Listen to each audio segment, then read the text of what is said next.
Oi, gente, boa noite. Estamos aqui para mais um devocional para a glória de Deus. Aleluia. O dia foi corrido também. Eu estava cansada. Nós tivemos uma reunião aqui em família para ajustar algumas coisas. Sabia que nós temos que fazer reuniões em família? Quando a gente quer ajustar as coisas, a mulher sabe edificar a casa, né? Então, eu faço reunião em família para botar os pontos nos is, para a gente ler a palavra, e aí eu falo com muito amor sobre as questões que tanto eu, meu marido e meus filhos precisamos ajustar, porque se não for assim, como é que a mulher vai ajustar as coisas? Se ficar acumulando, achando que está sobrecarregada e não fala nada, ninguém adivinha. Ninguém vai adivinhar. Então, a gente vai ter que falar. Então, eu chamo aqui de reunião em família. Senta todo mundo e ajusta as coisas, mostrando na palavra, refletindo todo mundo junto sobre algumas questões, né? Aqui em casa, hoje a reunião foi sobre algumas questões sobre tela, sobre ser mais proativo, sobre a oportunidade que Deus está nos dando aqui da gente ensinar os nossos filhos a ter um raciocínio, né? Como nós antigamente, os mais velhos, né, quem tem acima de 45 anos, a nossa criação foi outra. Explicar para as crianças que a vida hoje é muito fácil, que naquela época que os nossos avós, os nossos pais, nem todos tiveram facilidades na vida, né? Que a avó deles morava e que tinha que muitas vezes comer carne com farinha, carne de caça, né? Que a vovó materna deles não tinha TV em casa, costurava, ajudava uma costureira para poder assistir uma televisão, ter um vestidinho melhor. E hoje tudo está muito mais fácil para nós, principalmente para essa geração de agora, e por isso que tem tantas doenças psicossomáticas, porque infelizmente, até eu me arrependo, nós entregamos as telas muito cedo nas mãos dos nossos filhos, né? Entregamos as telas. Eu me arrependo amargamente de Ezequiel com 3 aninhos ter tido um tablet, e hoje a gente ajustou aqui por algumas questões que eu precisava corrigir, porque a gente, como servos de Deus, nós precisamos nos atentar por aquilo que o Espírito Santo de Deus fala conosco. E o Espírito Santo de Deus estava me incomodando, eles sabem muito bem que eu tenho vontade de dar um fim celular aqui em casa. Mas no primeiro momento eles tinham 5 horas para ficar com o celular, eu diminuí para 4, diminuí para 3, e hoje mais uma vez estou diminuindo para 1 hora para jogo e 2 horas para mexer em WhatsApp e outras coisas, porque se a gente não controlar, a coisa toma outra proporção, e o que tem de criança passando mal, doente, por conta de tela, não tá brincadeira. Mas o assunto agora não é esse, é palavra transformadora de Deus. Eu esqueci de pegar minha Bíblia, só um minutinho. Tá na ponta da mesa. Aqui.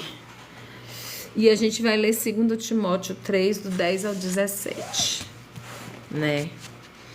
Então, a gente tem que estar alerta sobre essas questões. Eu sei, né? Eu falei para eles, eu sei que vocês ficavam mais quietinhos quando ficavam no celular lá. Eu sempre selecionei os jogos que eles iam jogar O negócio é o seguinte, é que quando a gente troca a tela pela vida real, as crianças ficam meio alienadas, né? E tudo isso, o que foi que gerou? Ontem apareceu um rato aqui. E rato transmite doença. Então a gente estava atrás do rato, né, para pegar o rato. E tava eu e meu marido uma luta aqui atrás desse rato. O Ezequiel com fone de ouvido no celular, não conseguia, não ouviu nem a gente mandar fechar as janelas que o rato podia entrar para dentro de casa. Quando ele ouviu, ele ficou sem reação, que é isso que acontece às telas, faz as pessoas ficarem sem reação, sem atitude de resolução de problemas, coisa que a gente que é mais velha, a gente já acontece uma situação, a gente já pensa numa solução, né? E hoje, na reunião aqui, né, de ajustes do lar, da família, conversando sobre isso, foi um motivo do castigo, ele falou, mas eu fiquei tão assim sentido de não ter ouvido vocês, que eu fiquei pensando se eu ainda poderia ajudar alguma coisa. É óbvio que poderia, porque o rato tava dando um olé em mim, no meu marido, a casa aqui é grande, e ele tava andando por cima do telhado da varanda, entre a manta asfáltica, e quando via, saía lá do outro lado, e foi uma luta até pegar. Mas foi a cachorra que pegou, ele desceu e a cachorra pegou ele, né? Tava eu, meu marido e os 2 cachorros atrás desse rato. Por quê? Porque ele tem entrado na máquina de lavar e ele tá fazendo xixi lá, gente. Pode pegar uma doença. Não dá para deixar, né? Então é isso. Então, 2 Timóteo 3, a gente vai ler do 10 ao 17, pra gente entrar aqui no assunto. Diz o seguinte: Tu, porém, tens seguido a minha doutrina, modo de viver, intenção, fé, longanimidade, amor, paciência. Perseguições e aflições tais quais me aconteceram em Antioquia, em Icônio e em Listra. Quantas perseguições sofri, e o Senhor de todas me livrou. E também todos os que piamente querem viver em Cristo Jesus padeceram perseguições. Mas os homens maus e enganadores irão de mal a pior, enganando e sendo enganados. Tu, porém, permanece naquilo que aprendeste e de que fostes inteirado, sabendo de quem o tens aprendido, e que desde a tua meninice sabes as sagradas letras, que podem fazer-te sábio para a salvação, pela fé que há em Cristo Jesus. Toda a escritura divinamente inspirada é proveitosa para ensinar, para redarguir, para corrigir, para instruir em justiça, para que o homem de Deus seja perfeito e perfeitamente instruído para toda boa obra. Eita glória, aleluia. Tinha que cair esse texto para mim hoje, depois de ver um vídeo aí que eu vi. Tinha que cair. Destacou-se aqui o versículo 15, as Sagradas Escrituras lhe deram sabedoria para receber a salvação pela fé em Cristo. Cristina quis comprar um livro especial para Xiorhu, seu marido, e o único que ela encontrou em mandarim, idioma nativo dele, foi a Bíblia. Embora nenhum deles fosse cristão, ela esperava que o esposo apreciasse o presente. Ao ver a Bíblia, ele inicialmente enraiveceu, mas a aceitou. À medida que a lia, a verdade em suas páginas o persuadiu. Chateada pelo imprevisto, Cristina começou a ler. Que barulho é esse, gente? Chateado com o imprevisto, Cristina começou a ler a Bíblia para refutar Xiorhu. Para a sua surpresa, ela também confiou em Jesus, convencida pelo que tinha lido. O apóstolo Paulo conhecia a natureza transformadora das Escrituras. Escrevendo da prisão em Roma, ele exortou Timóteo, seu discípulo, a permanecer fiel àquilo que lhe foi ensinado, porque desde a infância lhe foram ensinadas as Sagradas Escrituras. Na língua grega, a palavra permanecer tem o sentido de submeter-se ao que a Bíblia revela. Paulo, sabendo que Timóteo enfrentaria oposições e perseguições, queria prepará-lo para os desafios. Ele acreditava que o seu mentoriado encontraria força e sabedoria ao investir tempo ponderando sobre as verdades bíblicas. Por meio de seu Espírito, Deus vivifica as Escrituras para nós. À medida que as compreendemos, somos transformados em pessoas mais semelhantes a Ele. Foi assim que Chiu-Hu e Cristina. Foi assim com Chiu-Hu e Cristina. Olha só que interessante, gente. Muito interessante. Como que Deus faz? Deus faz, né? O apóstolo Paulo aqui estava aconselhando Timóteo ele a permanecer firme nas Escrituras, naquilo que ele aprendeu desde da infância, né? E a gente acabou de falar aqui da infância um pouco, e eu nem sabia que aqui ia falar isso, porque eu faço meu devocional de vida com vocês, juntos. E eu também assisti um vídeo hoje, eu falei, gente, eu não sei o que está acontecendo, sinceramente, Jesus está às portas, né? E aqui na hora que eu estava lendo, estava escrito aqui: tu porém permanece naquilo que aprendeste e de que foste inteirado, sabendo de quem o tens aprendido, e que desde a sua meninice sabes as sagradas letras que podem fazer-te sábio para a salvação, pela fé que há em Cristo Jesus. Toda a Escritura divinamente inspirada é proveitosa para ensinar, para redarguir, para corrigir, para instruir em justiça, para que o homem de Deus seja perfeito, perfeitamente instruído. Mas os homens maus, aqui no 13 está dizendo, mas os homens maus, enganadores, irão de mal para pior, enganando e sendo enganados. Pois bem, vou falar. Apareceu um vídeo para mim hoje, um pastor da Assembleia, que se diz pastor, abrindo o carnaval, os ensaios das escolas de samba, não sei quem viu aí, no Sambódromo. Até aí tudo bem, ele poderia estar lá para fazer a diferença, para clamar por aquele povo, tudo bem. Mas ele se disse pastor, deu o nome dele, falou de qual igreja que ele era pastor e misturou a política, falou que raio só cai em cima de sei lá o que, falou lá, que eu não lembro a palavra aqui agora, referindo-se provavelmente ao raio que caiu lá na caminhada lá do pessoal lá da direita. E, pasmem vocês, começou a falar lá, entendeu? Que misturando as coisas, falando que a gente é negro, que o carnaval não é do diabo, que os irmãos dele em Cristo fica falando que o carnaval é do diabo, mas que não é, que é do Rio de Janeiro, que Deus está com eles, que a gente tem que respeitar, até eu concordo, tem que respeitar as escolhas das pessoas religiosas, do candomblé, da umbanda, da quimbanda, do que for. A respeitar, a gente tem que respeitar, porque Deus deu o livre-arbítrio, a gente respeita as pessoas.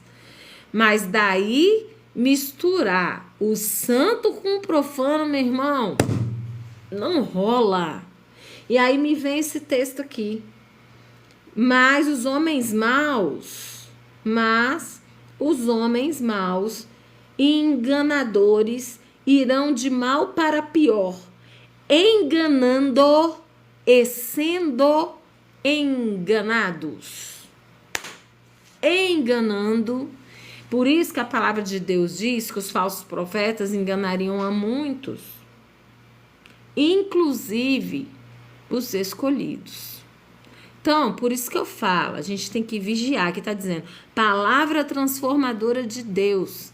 A gente precisa conhecer as escrituras, ter intimidade, buscar intimidade com o Senhor, para que o Senhor nos revele os seus segredos, revele a sua palavra, para que a gente não tenha dúvida que a Bíblia foi escrita por homens, sim, mas inspiradas por Deus, porque ela é viva e eficaz. Hoje a gente está lendo aqui 2 Timóteo 3, do 10 ao 17, está falando uma coisa, amanhã vai estar falando outra, porque é vivo, é um livro vivo.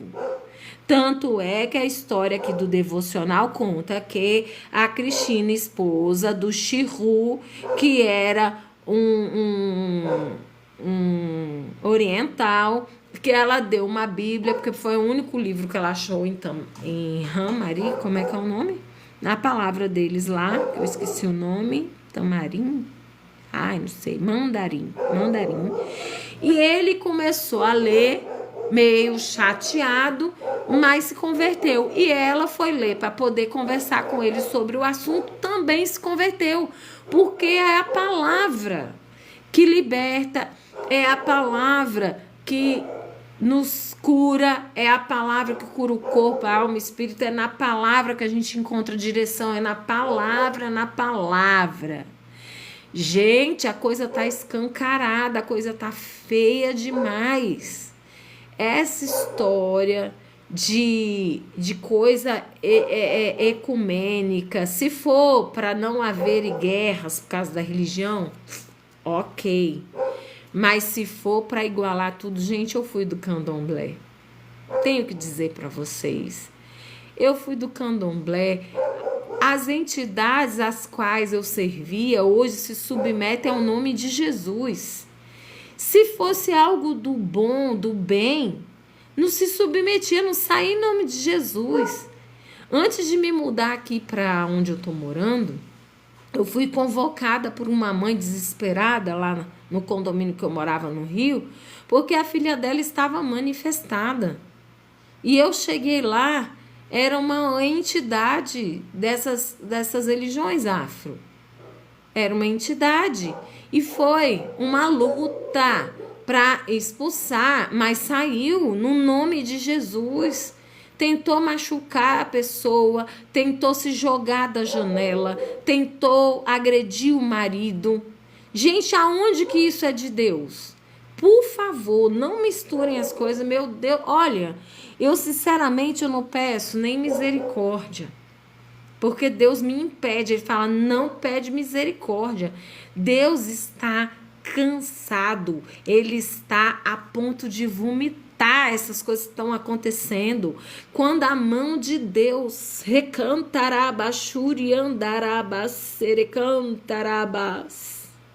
quando a mão de Deus começar a pesar coisas que a gente já tem visto, vão acontecer coisas, meus irmãos. Por isso que a gente precisa se posicionar.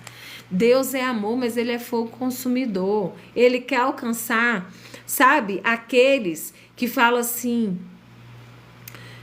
se você perguntar, você vai para o céu ou para o inferno se Jesus voltar hoje?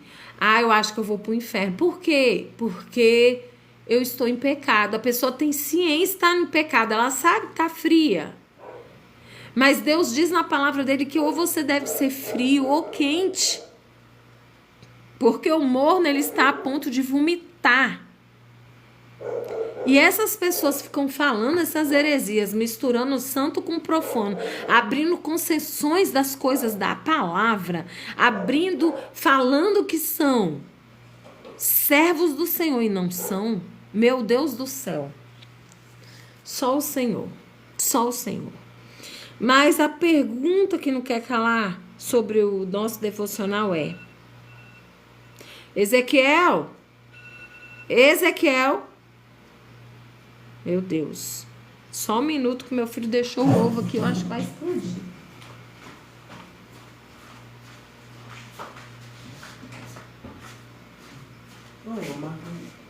Oi, já marcou não, você dormiu e a água secou. Tá vendo aí que a gente tem que estar de olho? A criatura dormiu e o ovo tava aí. Aí, o que tá falando aqui, você foi transformado ao investir seu tempo, ao ler e refletir sobre a Bíblia? Em que momento ela se tornou viva para você?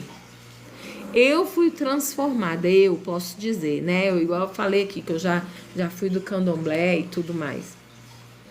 Quando eu comecei a ler a Bíblia, que eu peguei o gosto de ler a Bíblia, eu comecei lendo Provérbios do Dia, né? O Provérbios é um livro que tem 31 capítulos. E a gente, né, o mês não tem 30, 31, então eu comecei a criar o hábito de ler a Bíblia assim, tipo, hoje dia 10 eu lia Provérbios 10, amanhã dia 11 e assim ia. Num mês que só tinha 30, eu lia o 30, 31. Cada mês falava diferente. Eu ficava impressionada de uma gama de assuntos que eu nem imaginava que tinha na Bíblia. E tinha. E tem, né? Assim como já achei aqui sobre pornografia. Tem sobre pornografia na Bíblia. Literalmente. Lá no Velho Testamento tem sobre pornografia. Fala assim, atrás dos umbrais... mira nudez. Olha como que isso é antigo. Eu lembro quando eu era criança, meu pai era mecânico, a gente ia no banheiro da oficina e tinha aqueles pôster da Playboy pregado na porta do banheiro lá, tudinho, um monte de mulher pelada. Era assim. Então, a Bíblia fala sobre isso. E fala muito mais, que eu não vou falar aqui. Depois, se você tiver curiosidade de saber, você me pergunta que eu vou te dizer em qual, porque eu não lembro aqui agora, em qual livro, capítulo e tudo direitinho. Mas tem. De tudo que você imaginar, tem na Bíblia. E eu fui ficando impressionada com isso, aí eu fui tendo mais vontade de ler, mais vontade de conhecer, mais vontade de ler, e até hoje eu não parei. E eu tenho, esse ano vou fazer 23 anos. 23 anos de evangélica, sem não me desviar nenhuma vez. Por quê? Eu fui 9 anos simpatizante da igreja evangélica. De cristã, assim. Começou o meu processo, eu ia na igreja, quando eu ia na evangélica e tudo mais. Deus já tinha trabalhado sobre os dízimos na minha vida. Eu sempre fui próspera, assim, Deus sempre tive bons empregos, as portas sempre se abriram para mim, graças a Deus. Foi uma das primeiras coisas que Deus me tocou. Eu lembro que eu comecei para a igreja, eu não trabalhava, eu tinha começado a faculdade de educação física, eu pedi a Deus um emprego e eu lembro até hoje o quanto que eu ganhava. Eu consegui um estágio no SESC, eu ganhava R$380. Foi assim que o real, né, foi em 1990 e alguma coisa, 1996, eu acho. E aí eu estagiei, eu ganhava R$380 e eu dei meu primeiro dízimo, gente, R$38. Mas eu dava muito feliz, né? Então, assim, e Deus foi trabalhando na minha vida. Depois, quando eu saí de lá, eu fui para ser supervisora de uma equipe de vendas da ATL, antiga ATL, que hoje é a Claro, vendendo aparelhos de celular. Minha equipe vendia aparelhos de celular porta a porta, R$21,90 e R$91,20 da Nokia. Bicho, ó, muito tempo atrás. E eu ganhava bem, tá? Naquela época eu já ganhava R$5.000. Então, Deus, ele é maravilhoso. A palavra de Deus, ela transforma as nossas vidas. A palavra de Deus nos dá norte, a palavra de Deus nos dá senhas para que a gente possa viver melhor. Sabe por quê? Porque a palavra de Deus é a constituição do reino, da onde você veio. né? A palavra de Deus é o seu manual de vida que teu pai deixou escrito para tu viver bem, sem quebrar a cara, sem ficar quebrando a cabeça. A gente quebra porque a gente é bobo, porque a gente não quer obedecer, entendeu? Porque a gente quer fazer do nosso jeito, porque a gente dá ênfase para nossa carne. Hoje eu li aqui Gálatas, e eu achei interessante porque eu já li Gálatas não sei quantas vezes na minha vida, né? E eu li Gálatas aqui com eles, Gálatas 5, não foi todo. Deixa eu ver se para eu compartilhar aqui com vocês o que eu achei interessante, rapidamente. Tô apanhando aqui, Bora, Gálatas. Aqui, ó. Porque vós, irmãos, fostes chamados à liberdade. Não useis, então, da liberdade para dar ocasião à carne, mas servi-vos uns aos outros pelo amor. Porque toda a lei se cumpre numa só palavra. Nesta, amarás o teu próximo como a ti mesmo. Se vós, porém, vos mordeis e devorais uns aos outros, vede, não vos consumais também uns aos outros. Digo, porém, andai em espírito, e não cumprireis as concupiscências da carne, porque a carne cobiça contra o espírito e o espírito contra a carne. E estes opõem-se um ao outro, para que não façais o que quereis.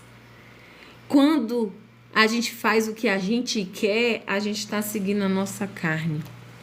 Ah, mas eu sou dona do meu nariz, eu pago minhas contas, eu faço o que eu quero, não é assim? O que eu quero, ninguém tem nada a ver com a minha vida. Mas se a gente tiver o Espírito Santo de Deus e tiver domínio próprio, né?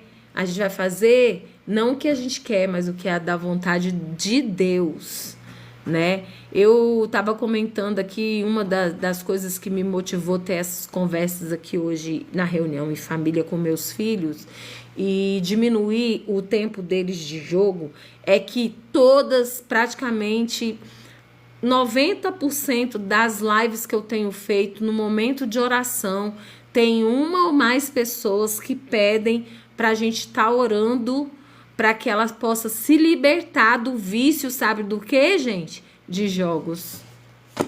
E o pior, sabe o que é? É que pode ser que esses jogos que essas pessoas estão pedindo para serem libertas são jogos de azares, esses daí do tigrinho e tudo mais, que só serve para desgraçar a vida das pessoas. Ah, Viviane, mas tem muita gente que se deu bem. Se deu bem porque ele se dá bem em cima da desgraça dos outros. Essa é a verdade. Se deu bem porque se dá bem em cima da desgraça dos outros. Porque fala assim, você tem que saber a hora de sair, eu vou ser sincero, e não sei o que. E a pessoa sabe, alguém aceita perder aqui?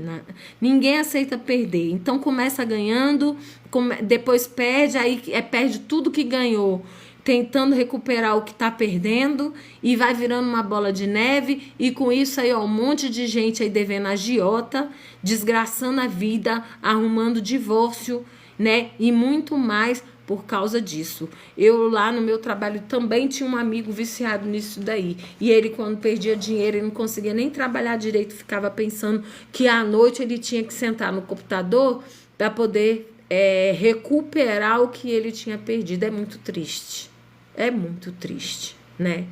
Então vamos entrar agora nesse momento da oração. Então, resumindo, a palavra de Deus, que é viva e eficaz, é o nosso escape, é a nossa luz, é a nossa direção, é a nossa cura. Leia a palavra, busque conhecimento da palavra, porque os dias são maus, são péssimos, né? Esses vídeos aí, esse que eu comentei aí na live, se você chegou depois, já eu vou baixar a live e eu vou repostar lá no meu perfil. Aí você pode me seguir, que você vai ter acesso lá a essa live e muitas outras lá. Se você tiver algum pedido de oração, escreve aí rapidinho, que quando eu começar a orar, eu fecho os olhos. Aí eu não vou ficar olhando tela, né, gente? Vou me conectar aqui e concentrar com Deus. E aí eu vou estar orando pela sua causa, em nome de Jesus, tá? Eu não sou nada, né? A gente ora aqui pela misericórdia de Deus, porque eu gosto de orar pelas causas das pessoas. Eu sei que quando eu tô orando pelos meus amigos, pelos seguidores, pelas pessoas que entraram aqui, o Senhor está cuidando de mim e dos meus, né? Assim como foi com Jó. Quando Jó orou pelos amigos dele, que estavam lá blasfemando contra ele, que estavam lá atormentando a vida dele, ele foi restituído, né? Foi a hora do boom na vida dele. Então, orar pelos outros é muito bom. Ninguém tem pedido aí específico? Tudo bem. Então, eu vou fechar meus olhos e vamos orar. Senhor, meu Deus, Pai amado, Pai querido, estamos aqui na Tua presença para declarar, Senhor, que sem Ti nada somos, que nós necessitamos de Ti. Nos cobre com Teu sangue, nos reveste com a armadura completa de Deus, abre os nossos olhos espirituais, os nossos ouvidos espirituais, que nós possamos estar atentos, Senhor, e fugirmos da aparência do mal, Senhor, que nós possamos, Senhor, distinguir aquilo que vem de Ti e aquilo que não vem. Não nos permita, Senhor, sermos enganados por esses falsos profetas, esses homens da heresia, Senhor, onde misturam todas as coisas, onde falam politicamente, Senhor, para agradar a homens e não a Ti, Deus. Ó Deus, nos livra do homem mau, Pai. Ó Deus, em nome de Jesus, eu clamo a Ti, Senhor, que o Senhor tome a cada um que entrou aqui nesta live, nem que por um segundo. Coloca sede da Tua palavra, sede de buscar mais da Tua face, da Tua presença. Entra nesses lares representados, Senhor, trazendo comunhão, unidade, a paz que excede todo entendimento. E que todos os planos de Satanás contra as nossas vidas sejam frustrados e que os planos do Senhor venham ser realizados um por um sobre as nossas vidas. Nos prepara, Senhor, para sabermos administrar aquilo que o Senhor tem para colocar nas nossas mãos. É o que eu te peço, te agradeço em nome de Jesus. Amém. Que Deus te abençoe, que Deus possa te dar uma noite reparadora, poderosa na presença dEle. Se você tem ansiedade, tem insônia, que o Senhor possa te carregar no colo esta noite, te ninar, e que você possa ter um sono maravilhoso para a honra e glória do nome do Senhor. Amém? Que Deus abençoe. Beijo no coração e até amanhã. Tchau!